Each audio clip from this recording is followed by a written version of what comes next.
Well, with no more further ado here, I am delighted that this gentleman has graciously volunteered or allowed me to twist his arm.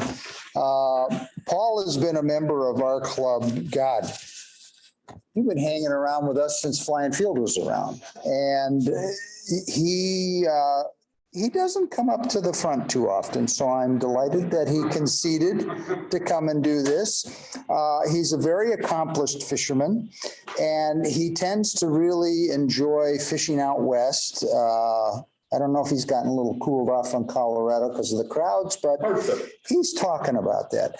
But the stuff that he ties and the stuff that he fishes are proven patterns, and you have an interesting one for us tonight. So I am really pleased you guys are in for a treat tonight. So Mr. Seidner, the floor is yours, sir. Thank you very much. Oh, I don't know how many of you guys fish Colorado much. A staple pattern in Colorado is called a buckskin.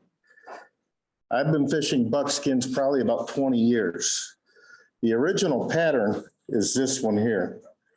It's nothing more than deer hide with a little tail. Oh. There we go. Put it back right in front of the mic. We're good. Now we're good. The problem with using real deer hide is they come out bulky. This is supposed to be a caddis pattern. Even tied like this, it's a very effective pattern, and this thing will last forever.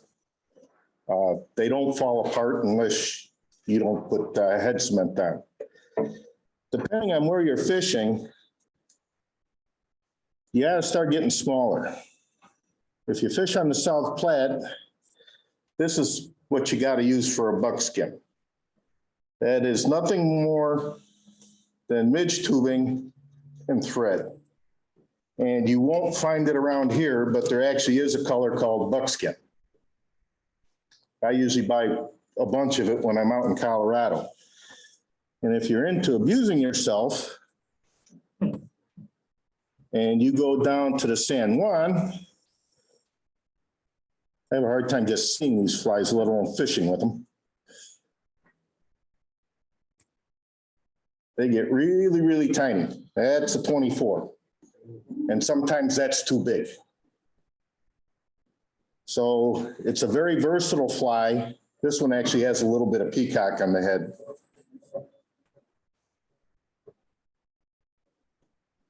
But Comparison, Paul, what do you have in the vise? that's a 12. Okay. I prefer to tie this in a 14 or 16, but Jeremy had 12s and we're tying on a 12. The article I originally found this fly in was out of Fly Fisherman magazine from March of 2014. And here's the article. Charlie Craven actually wrote about it. And he talks about apparently the guy that came up with this fly is a good friend of his. That instead of using real buckskin, it's ultra suede. It's got a little bit of flash on it. And then up here there's peacock under ostrich herl. So it's a very simple fly. Ostrich herl, when it's in the water, the legs just keep moving. Personally, when I tie this fly, I prefer it on a little bit of a curved hook, 2302 or a 200R. It looks a little more natural to me than when it's a straight shank like that. But the original hook was I think it was Gemco 3761. Yeah, 3761, and the equivalent is a HE 1560. And we're tying it in a size 12. So to start. Is that a 2X wire on that hook? Looks like it. One extra strong, one extra long.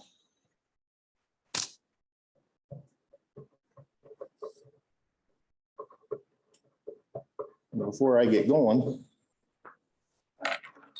you put the longer arms on. Welcome to the club. Okay, so when we start, we're gonna leave a couple of eye lengths gap, because the one thing you don't want to do with this fly is crowd the hook. Or crowd the eye, I mean. And the first thing we're gonna tie in, on this size fly, it's copper wire. For this size fly, it's brassy. If I'm tying it smaller, I'll step down to small. We're gonna tie this in on the far side of the hook. Because when we actually wrap the wire, it's going to be counter wrapped. And pull it out.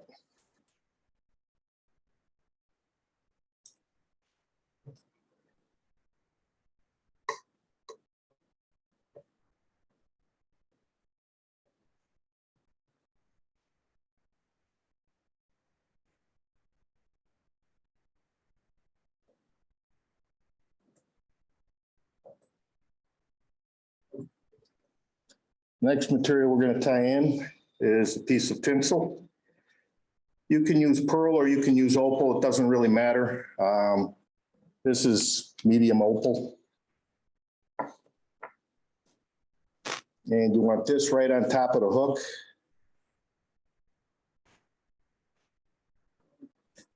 And this material is ultra suede. I believe Whitetail used to sell it. I don't know if they still do. I got it at a fabric store. If you buy a quarter of a yard, it's a lifetime supply for this fly.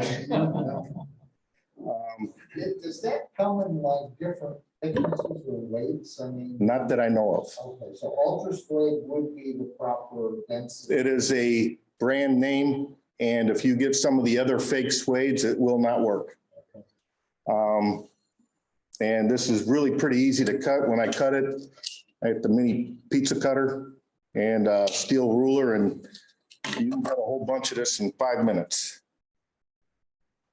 So to tie this in, we're going to cut off a little bit so it's at an angle, and that's just so we don't get a real bulky tie down.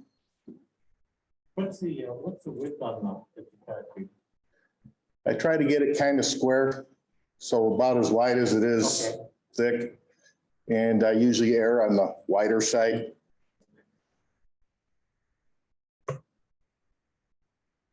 And I'm just trying to catch the tip of that. That going on top also? Yeah, I tie it right on top. And one of the nice things about the ultra suede is it compresses down. Now we're just going to take and wrap the ultra suede.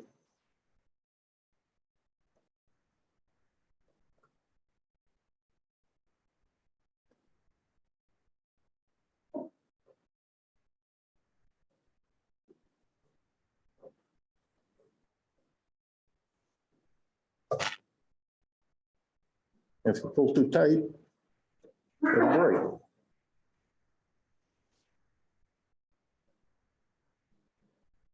So we'll break on it, just hold it up. Yeah. It holds up to fish's teeth pretty well.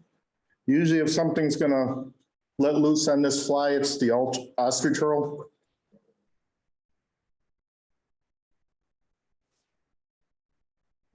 So you're saying you brutalize one of these things for a day and it kind of survives. I've caught 15 fish on one fly.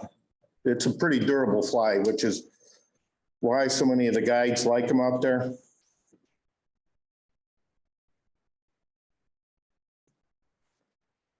Okay, now we're going to come back a little bit. And you want about no more than a third of the fly to be thorax. And we're going to tie in a piece of peacock. And this stuff will stand up a little better. It's a little more durable if you tie in the butt end of it.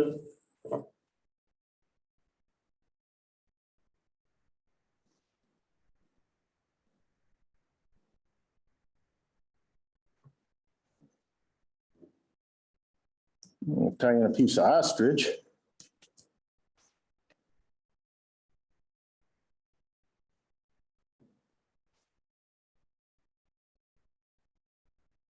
Are you sizing that ostrich feather based on your hook size at all, or? No.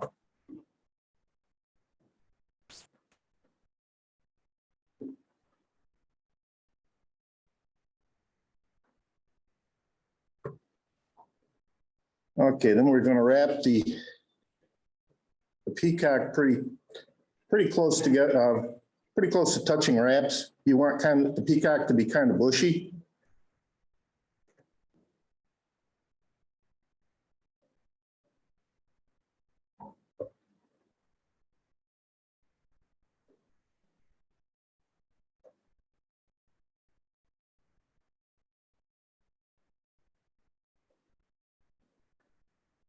Blind in one eye, can't see out the other.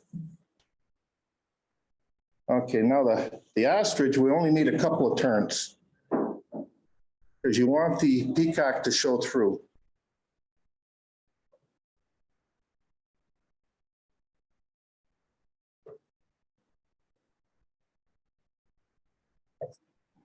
When it's in the water and it's wet, the peacock really shows up and it gives it kind of an iridescence.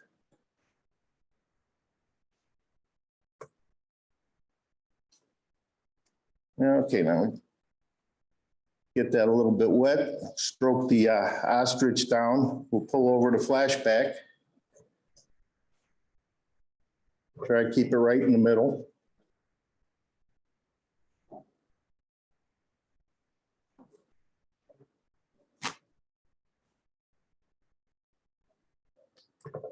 I'm going to counter wrap the wire.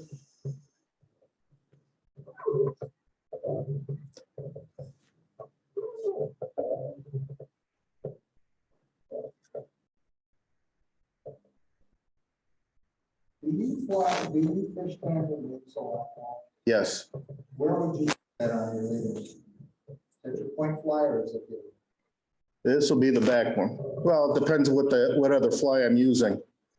When I get up to here, you can do one of two things. You can just cross up to the eye, or you can come one wrap through the center of the ostrich. And I'll answer your question better in a minute.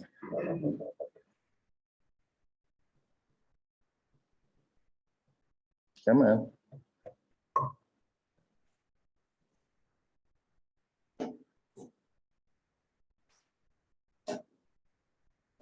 Pull that back because then that is less likely to pull out. Trim that out of there.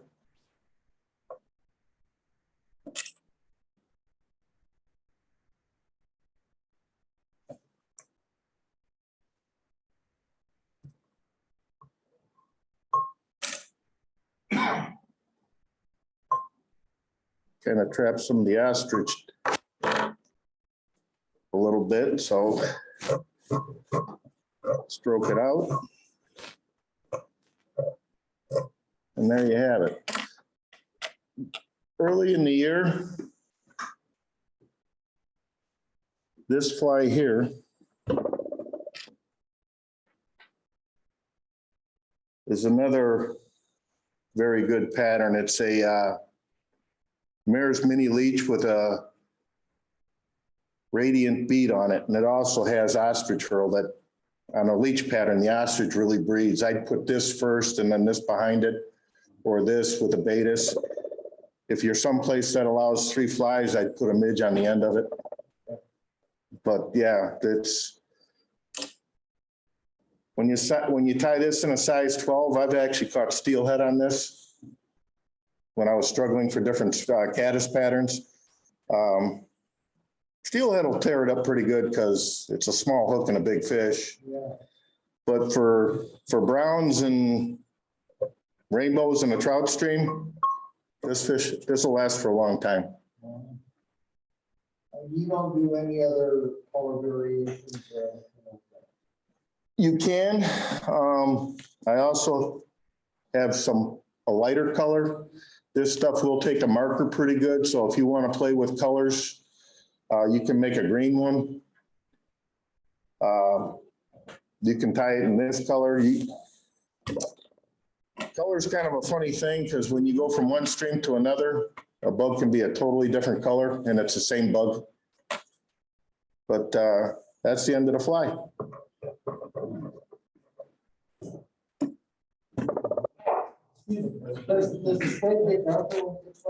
Yes.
Okay. Is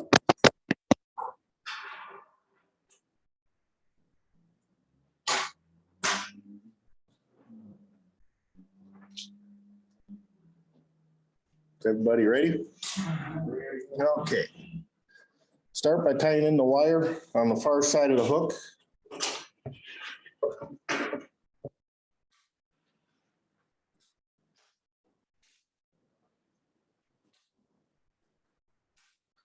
Take it all the way back to about the barb.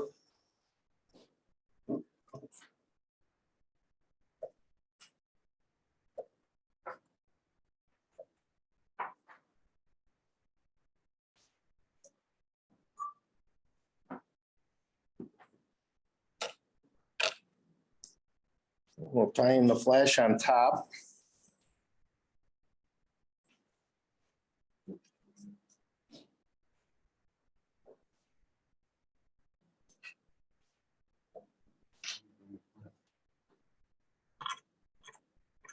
Can you get flash in that one? There you go. Yeah, no place.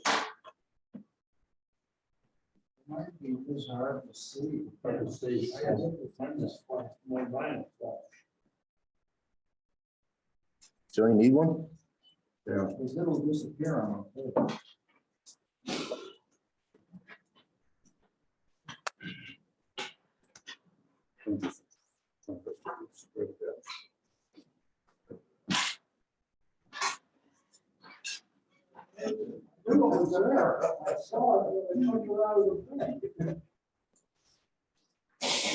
I do that on my tying desk all the time.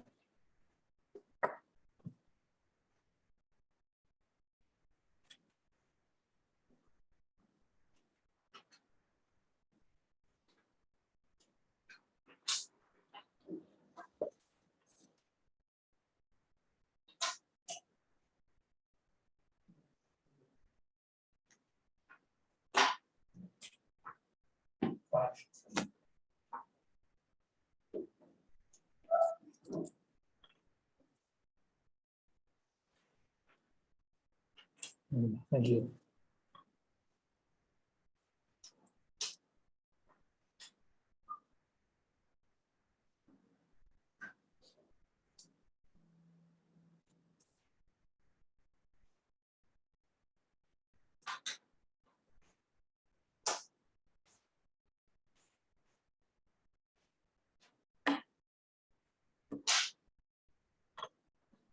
Okay, then we take the ultra suede. Got a little point on it.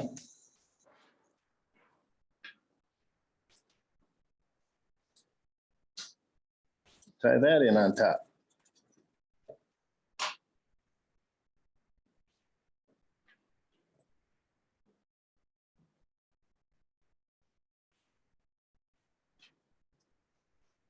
And bring your thread forward.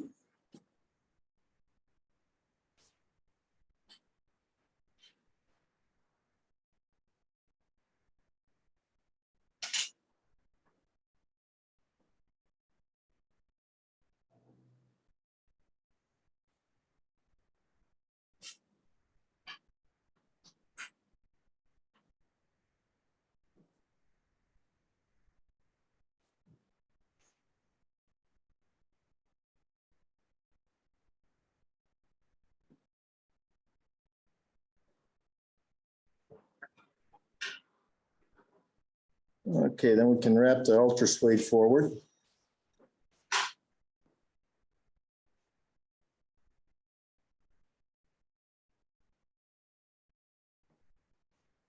What about 2/3 back? I take it all the way up to my tie-in point and then wrap over it a little bit.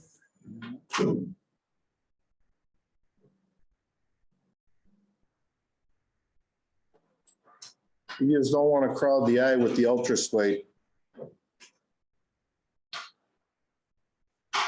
want to try and leave about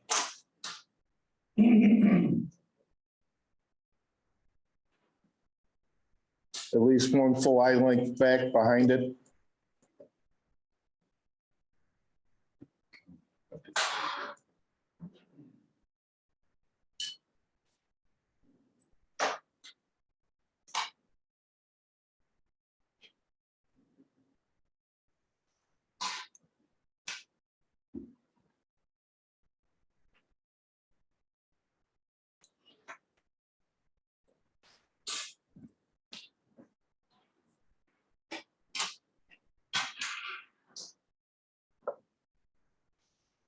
And bring your thread back about 1/4 to 1/3 of the way back.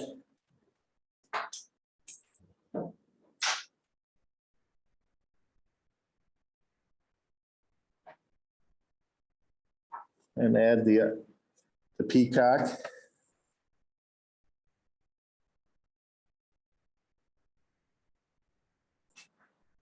You got 2 or 1? 1? Well, I cut it off the eye, so I'm using just one. For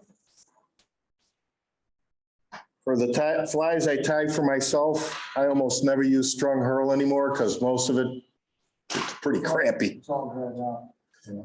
So I've taken to the point in my own flies, I pretty much take it right off the eye. If you could take it off the eye, usually they're bushier. I tie just one. I threw 2 in there just in case. If you didn't like one, you could use the other. You tried the ostrich in by the butt or the tip? By the butt. I tie them both in by the butt. It tends to be a little stronger. If you tie it in by the tip, it'll probably break.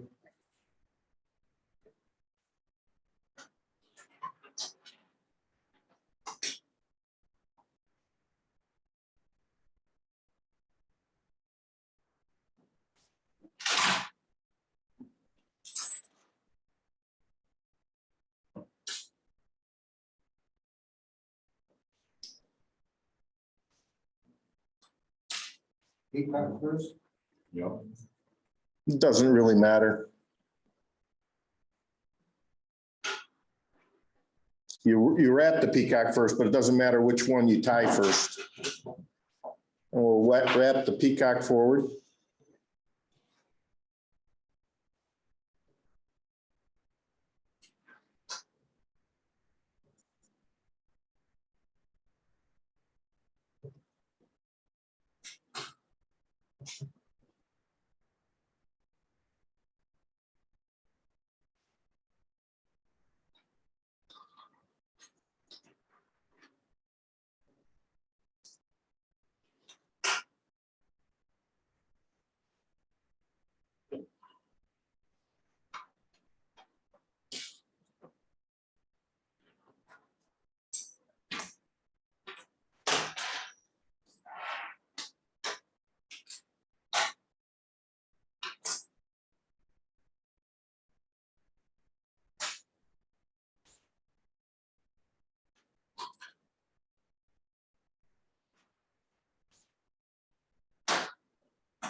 And when you wrap the ostrich, you only need a couple of turns. If you get too many turns in there, you can't see the peacock through it.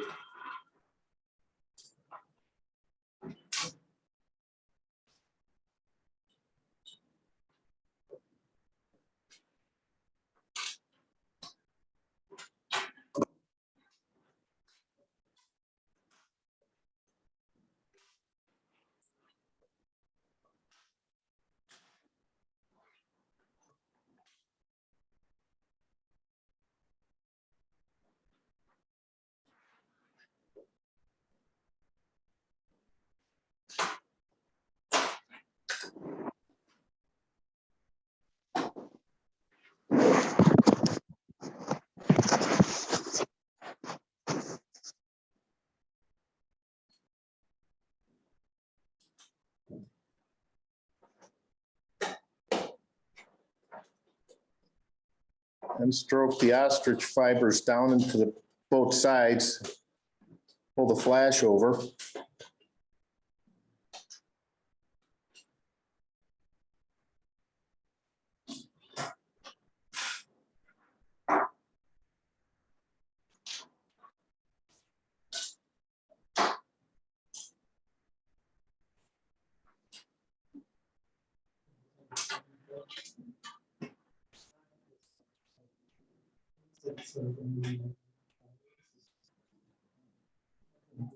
Small.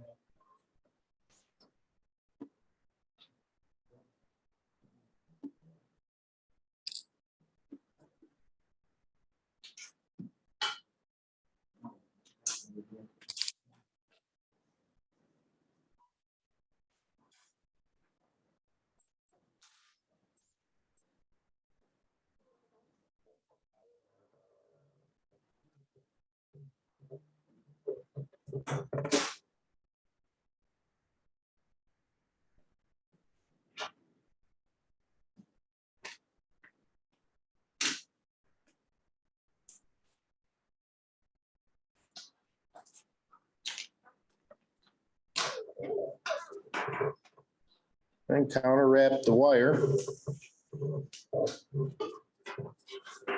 I get 3 or 4 wraps onto the where the ultra suede is.